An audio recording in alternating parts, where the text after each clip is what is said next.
করেছি। পোস্টারটিতে আমরা বাংলাদেশের শতরঞ্জি বিষয়ে কিছু কারুকাজ এবং একটি ছবি উপস্থাপন করেছি এবং আমরা পোস্টারটিতে কয়েকটি তথ্য দিয়েছি। শতরঞ্জি বাংলাদেশের রংপুর অঞ্চলের একটি ঐতিহ্যবাহী কারুকর্ম, প্রায় 700 বছর প্রাচীন ইতিহাস রয়েছে।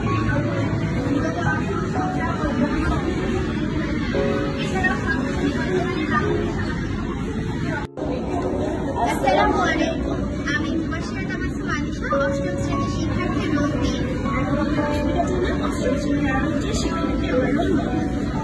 আজকে আমরা দলগতভাবে শিল্প সংস্কৃতি বিষয়ে একটি পোস্টার তৈরি করেছি। আমাদের পোস্টারের শিরোনাম বাংলাদেশের শতরঞ্জি, এবং এই পোস্টারটিতে আমরা বেশ কয়েকটি শতরঞ্জির ছবি দিয়েছি এবং আরেকটি ছবিতে একজন নারী কারিগর শতরঞ্জি তৈরি করছে এই বিষয়টি ফুটিয়ে তোলার চেষ্টা করেছি। প্রথমে জেনে নেই শতরঞ্জির পরিচয়। শতরঞ্জি মূলত এক প্রকার কাহিনী যা একসময় সমাজের অভিজাত শ্রেণীর গৃহে বাংলা বাড়িতে আসন হিসেবে ব্যবহৃত হতো।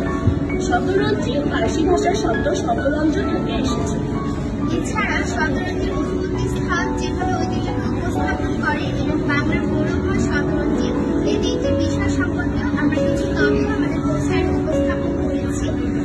আমাদের পোস্টারটি তৈরি করার উদ্দেশ্য হল যারা শতরঞ্জি সম্পর্কে অবগত নয়, বিশেষ করে আমাদের মতো প্রথমদের শতরঞ্জি সম্পর্কে বিস্তারিত করা এবং শতরঞ্জি সম্পর্কে তাদের জানানো। আমরা চেষ্টা করি নিখুঁতভাবে পোস্টারটি আপনাদের সামনে উপস্থাপন করার।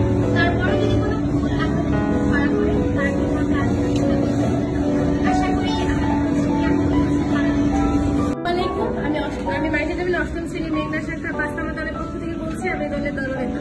আসসালামু আলাইকুম, আমি এই দলের সদস্য, আমার নাম নওয়াতাসিন নোভা। আজকে আমরা শিল্প ও সংস্কৃতি একটি পোস্টার তৈরি করেছি। পোস্টারটিতে আমরা বাংলাদেশের শতরঞ্জি সম্পর্কিত বিভিন্ন তথ্য উপস্থাপন করেছি। এখন আমি এগুলিকে উপস্থাপন করতে যাচ্ছি। শতরঞ্জি বাংলাদেশের রংপুর জেলায় একটি ঐতিহাসিক কারুপণ্য। এই কারুপণ্যকে নিয়ে 700 বছরের প্রাচীন ইতিহাস রয়েছে। এই কারুপণ্য মূলত আসনসজ্জা ও দেয়াল মাধ্যম হিসেবে ব্যবহৃত হয়। রংপুর অঞ্চলের মানুষ এই কারুপণ্যকে তাদের অভিজ্ঞ প্রতীক হিসেবে গণনা করে। বাংলাদেশের প্রায় প্রতিটি অঞ্চলের খ্যাতি রয়েছে। বাংলাদেশ বিশ্বের প্রায় 50টি দেশে এই কারুপণ্য বিক্রি করে এবং বাংলাদেশের অর্থনৈতিক অবস্থা প্রবৃদ্ধি করে। বাকি অংশটুকু আমার দলের আরেকজন উপস্থাপন করবে। বর্তমান বিশ্বে বুনন শিল্পের মধ্যে শতরঞ্জি সবচেয়ে প্রাচীনতম।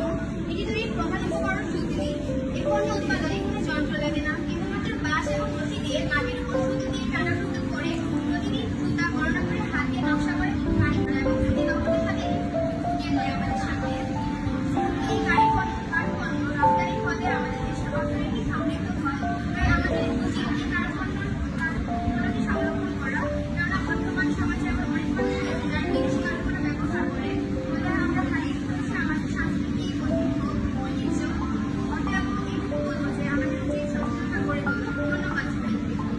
বিশ্বের সবচেয়ে প্রাচীন বুনন শিল্প শতরঞ্জি, এটি জড়ানো আছে মনের বাংলা মায়ের স্মৃতি। আজ আমি অমরা হালদার রূপচারের পক্ষ থেকে এসেছি। শিল্প সংস্কৃতি বিষয়ে বাংলাদেশের শতরঞ্জি নিয়ে আমরা একটা পোস্টার তৈরি করেছি। আজ আপনাদের সামনে পোস্টারটি উপস্থাপন করছি। আমরা আমাদের এই পোস্টারে শতরঞ্জির পরিচয়, শতরঞ্জি কি, শিল্পখাতে শতরঞ্জির ভূমিকা, শতরঞ্জির ইতিহাস সম্পর্কে আলোচনা করেছি। আসসালামু আলাইকুম, আমি খালেদুর মহিমা রোল। শতরঞ্জি মূলত এক প্রকার কার্পেট। একসময় সমাজে অভিজাতের শ্রেণীর গৃহে বাংলা বাড়িতে বিশেষ আসন হিসেবে শতরঞ্জি ব্যবহৃত হতো। এটি একসময় অভিজাতের প্রতীক ছিল, যা আসন সজ্জা, বিছানা, সরঞ্জাম ইত্যাদিতে কাজে ব্যবহৃত হতো।